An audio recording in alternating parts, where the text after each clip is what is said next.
यशवंत देशमुख बोलिए, अब आपकी बारी। सुमित, जो ट्रैकर है अपना वो दर्शक हमारे जानते हैं, हम कोई एक बार का ट्रैकर करते नहीं है, लगभग रोज ही चलता है हमारा ट्रैकर और चुनाव से उसका कोई लेना देना नहीं। खान साहब को की नाराजगी पहले मैं दूर करना चाहूंगा कि चुनाव हो चाहे ना हो ये ट्रैकर आते हैं और इस ट्रैकर में लगातार वो दिख रहा था ट्रेंड लोकसभा चुनाव के बाद से कि जिस तरीके से स्प्लिट हुआ एसपी बीएसपी का, उस स्प्लिट में वैसे 50-50 स्प्लिट सुमित वापस गया नहीं। वो एक तरह से बड़ा हिस्सा, लगभग उसका जो है वो 2/3 हिस्सा उस महागठबंधन का जो 19 में लगा था वो समाजवादी पार्टी के साथ में भी गया है। और ये पश्चिम बंगाल की तरह से ही है, वहां पर भी जैसे जो बाइपोलर कंटेस्ट हुआ उसमें बड़ी तादाद में माइनॉरिटी वोटर्स ने ममता बनर्जी की तरफ हिस्सा, वो भी हमारे दर्शकों ने देखा। एक साल तक हम अकेले थे जो चिल्ला रहे थे कि ममता बनर्जी बहुत अच्छे से जीत रही है, बीजेपी बुरी तरह से हार रही है।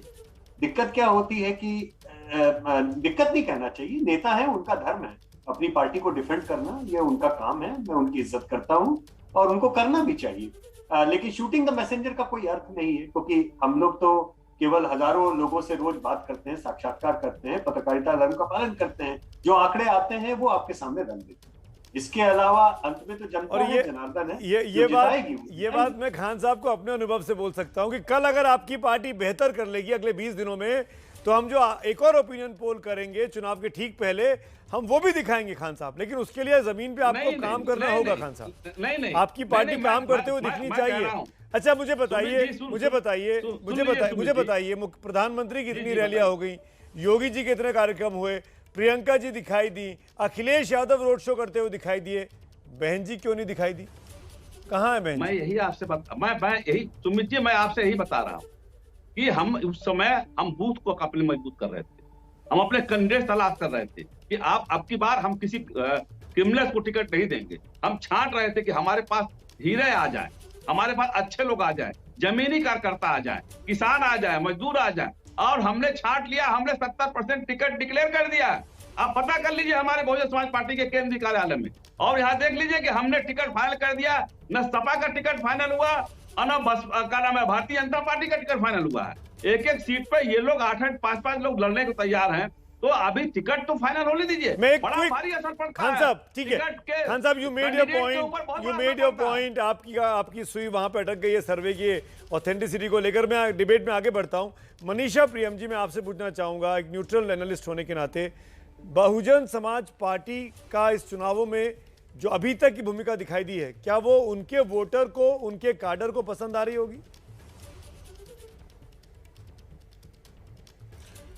देखिए, अमूमन दो बातें स्पष्ट हैं। एक तो जनता के बीच क्या भावना है और दूसरा बहुजन समाज पार्टी क्या करती दिख रही है। तो बहुजन समाज पार्टी में तो ये स्पष्ट है कि बहन जी ने बड़ी रैलियां की नहीं, तब जबकि बड़े दल जो भाजपा और अखिलेश या अखिलेश के सहयोगी हैं ये ज़मीन पे उतर चुके थे, लेकिन बड़ी रैलियां नहीं की गई। कुछ जो किया गया वो सतीश चंद्र मिश्र जी ने रैलियां संबोधित की, तो केवल अटकल लगाए जाते रहे कि उनका अपना कोर वोट बैंक उनके पास आएगा और वो ब्राह्मण मतदाता जो भाजपा से रुष्ट है उनको अपनी तरफ खींचेंगी।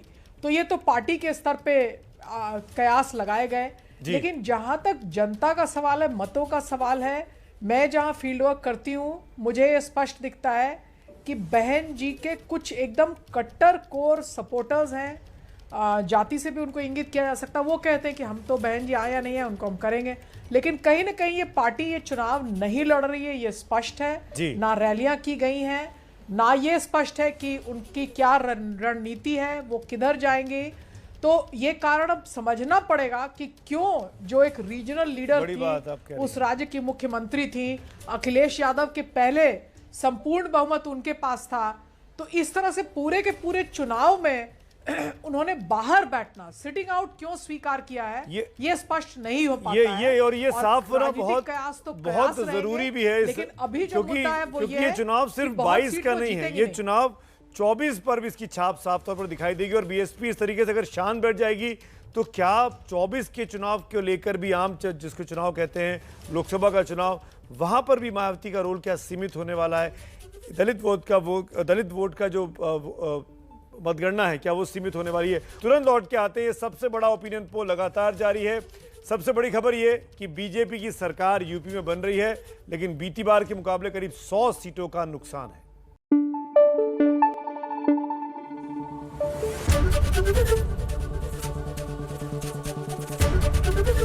एबीपी न्यूज आपको रखे आगे।